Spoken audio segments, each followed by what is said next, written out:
dikeluarkan oleh seorang produsen untuk membeli semua bahan baku yang akan dijadikan produk.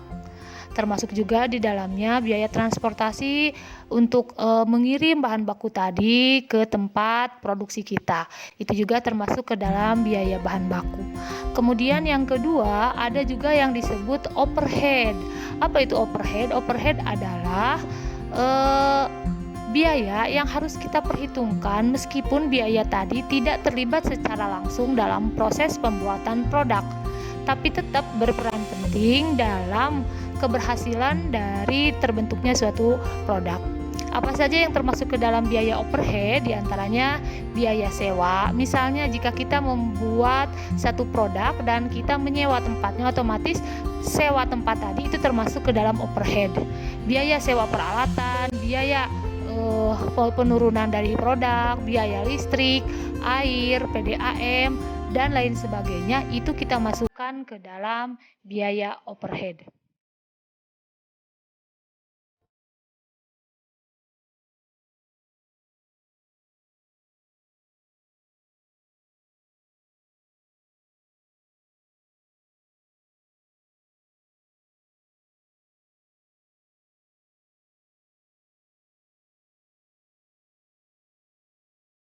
Sekarang kita lanjutkan apa sih sebenarnya perbedaan utama dari HPP dan harga jual produk. HPP atau harga pokok produk itu lebih kita kenal disingkat dengan HPP. Sedangkan harga jual produk itu dikenal dengan singkatan HJP. Jadi apa bedanya HPP dan HJP?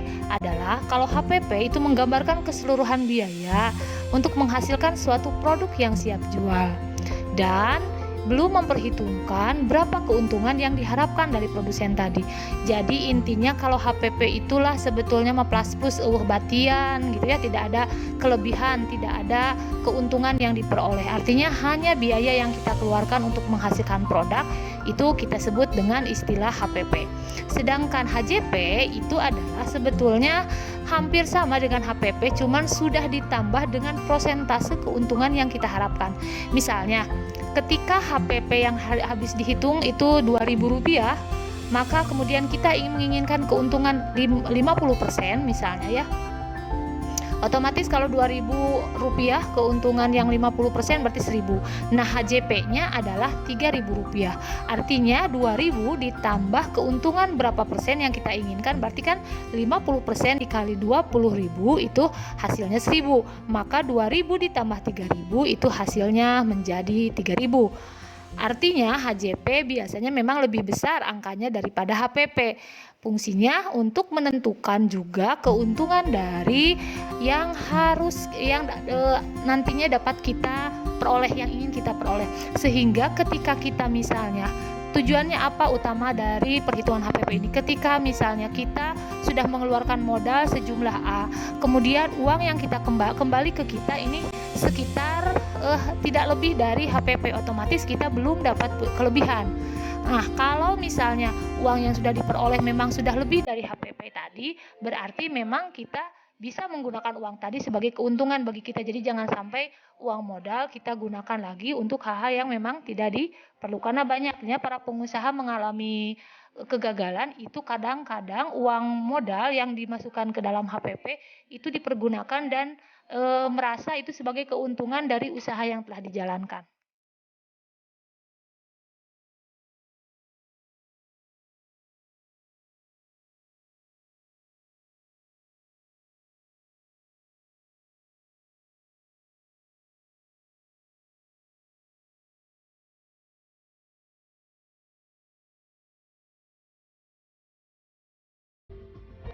Apa sih sebetulnya tujuan utama penentuan HPP atau harga pokok produk? Ada 3 manfaat atau 3 tujuan yang bisa diperoleh. 1, bagi perusahaan, bagi investor yang menanamkan saham, serta bagi pengecer. Yang pertama bagi perusahaan, bisa mengukur atau menganalisa efektivitas dan efisiensi dari penggunaan biaya, baik itu biaya bahan baku ataupun biaya tenaga kerja. Yang kedua, untuk investor khususnya bisa menghitung nilai margin keuntungan yang diinginkan. Jadi kalau sudah ada HPP kan kita bisa menentukan keuntungannya saya mau 50%. Jadi misalnya kalau hari ini kita dapat keuntungan 300.000 misalnya. Kemudian itu 300.000 itu kita sudah memasukkan ke dalam HJP-nya keuntungan 50%. Maka berapa uang yang kita bisa ambil dari penghasilan hari ini itu sebetulnya bisa dihitung dari ketika kita sudah menghitung HPP-nya. Yang selanjutnya bisa juga manfaat ini kita rasakan bagi retailer atau bagi pengecer. Karena bagi pengecer juga ketika berapa ini HPP-nya? Ini HPP-nya 2.500. Ibu bisa jual jadi 3.000 misalnya per buah produk. Berarti si para pengecer itu bisa menghitung berapa keuntungan yang ia peroleh dari penjualan dari produk tadi. Biasanya sistem ini disebut sebagai sistem konsinyasi, artinya kita nitip di seorang pedagang barang kita dan keuntungannya itu sudah ditentukan. Jadi si pengecer itu sudah bisa menghitung, mengkalkulasikan berapa keuntungan yang diperoleh dari penjualan suatu produk.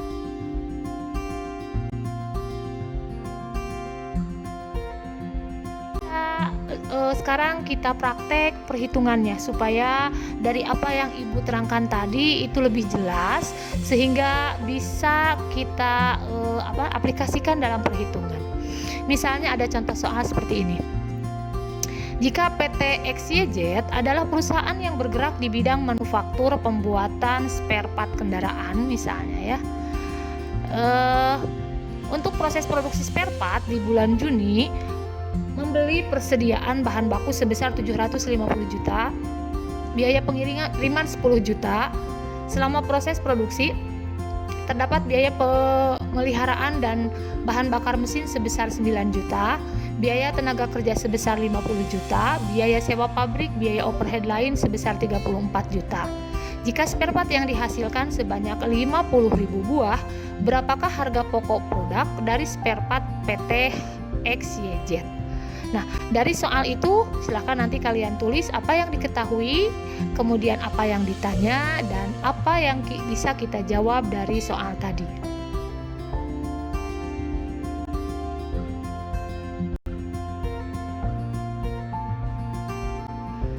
Yang pertama yang kita ketahui adalah biaya bahan baku tadi kalau tidak salah disebutkan 750 juta.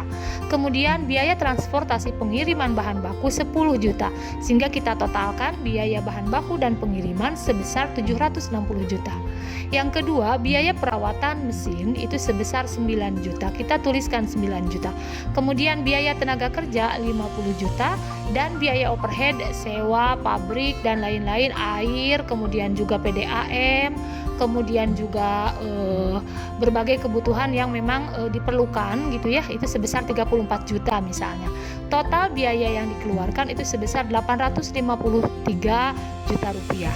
Sehingga kita bisa menghitung HPP dari per unit itu adalah gimana cara jika dihasilkan spare partnya 50.000 buah, maka kita bagi saja 853 juta dibagi 50.000 buah spare part yang dihasilkan, sehingga HPP per unit itu 17.060 rupiah per spare part. Nah, itu teh baru HPP yang kita hitung. Artinya harga pokok produk kita belum punya keuntungan sepeser pun. Tapi semua biaya yang kita keluarkan sudah kita hitung. Nah, sekarang bagaimana kalau kita menginginkan keuntungannya dengan margin 40%? Maka kita tinggal kalikan saja 17.060 rupiah kalikan 40% sebesar 6.824 rupiah. Total dijumlahkan antara HPP ditambah jumlah keuntungan yang kita inginkan 40%, maka jumlah totalnya adalah 23.884 rupiah, atau bisa kita bulatkan 24.000. Jadi HJP atau harga jual spare part itu adalah 24.000. Nah, 24.000 itu kita masukkan ke toko-toko misalnya ya.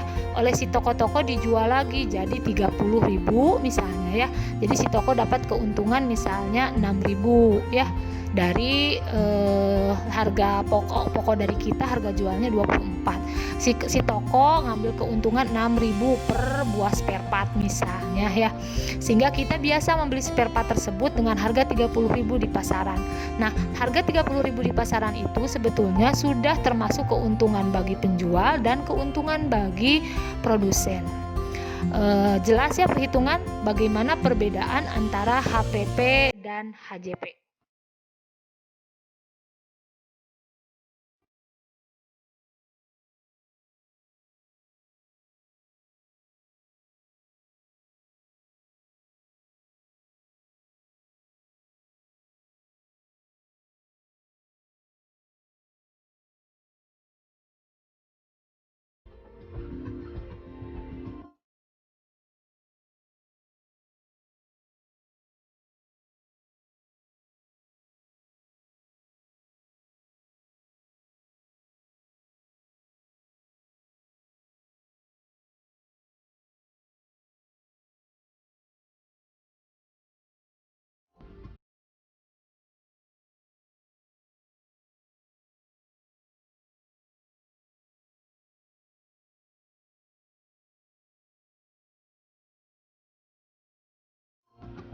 Sebuah restoran Padang memproduksi makanan berupa rendang kemasan membutuhkan bahan baku sebesar 15 juta rupiah dengan ongkos tenaga kerja sebesar 500 ribu rupiah.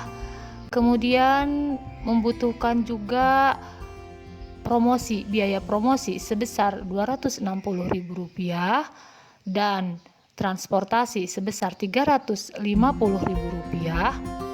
Kemudian membutuhkan air dan listrik sebesar 235 ribu rupiah, sewa tempat sebesar 1 juta rupiah. Berapakah harga pokok produk dan harga jual produk jika dihasilkan 900 buah rendang kemasan yang keuntungan diinginkan sebesar 35%. Hitunglah harga HPP dan HJP-nya.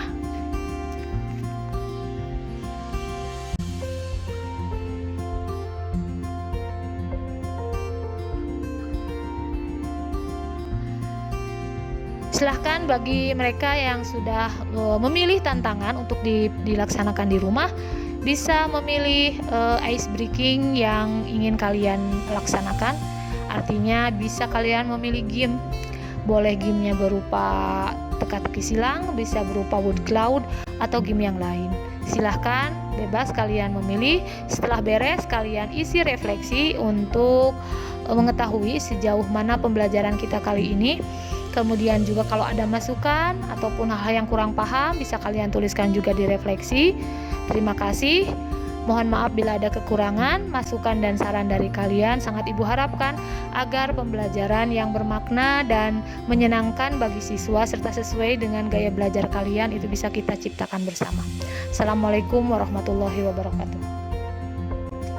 Sebuah restoran Padang memproduksi makanan berupa rendang kemasan membutuhkan bahan baku sebesar 15 juta rupiah dengan ongkos tenaga kerja sebesar 500 ribu rupiah. Kemudian membutuhkan juga biaya promosi sebesar 260 ribu rupiah dan transportasi sebesar 350 ribu rupiah. Kemudian membutuhkan air dan listrik sebesar 235 ribu rupiah, sewa tempat sebesar 1 juta rupiah. Berapakah harga pokok produk dan harga jual produk jika dihasilkan 900 buah rendang kemasan yang keuntungan diinginkan sebesar 35%. Hitunglah harga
Setelah kalian selesai mengerjakan soal untuk pengumpulan soal latihan dalam artian bagi yang memiliki gaya belajar audio visual maupun audio visual, silahkan Anda memilih waktu untuk mengerjakannya maksimal pengumpulan tugas sampai besok. Untuk sekarang Anda juga kalau yang sudah menghitung bisa langsung mengisi berapa nilai HPP dan HJP pada lembar form jawaban dari latihan soal yang ada di papan tulis. Setelah itu Anda bisa bermain game untuk sedikit ice breaking, refreshing setelah kita melewati pembelajaran yang cukup berat. Mudah-mudahan ada manfaat yang bisa diambil dari pembelajaran ini. Mohon maaf bila ada kekurangan. Silakan kalian isi refleksi dari pembelajaran kita kali ini. Pilihlah emoji menyenangkan, sedih, bingung, ataupun kurang paham kalau memang pembelajaran yang dirasakan oleh kalian seperti itu. Tuliskan juga hal-hal yang belum dipahami, serta saran dan masukan untuk perbaikan pembelajaran berikutnya.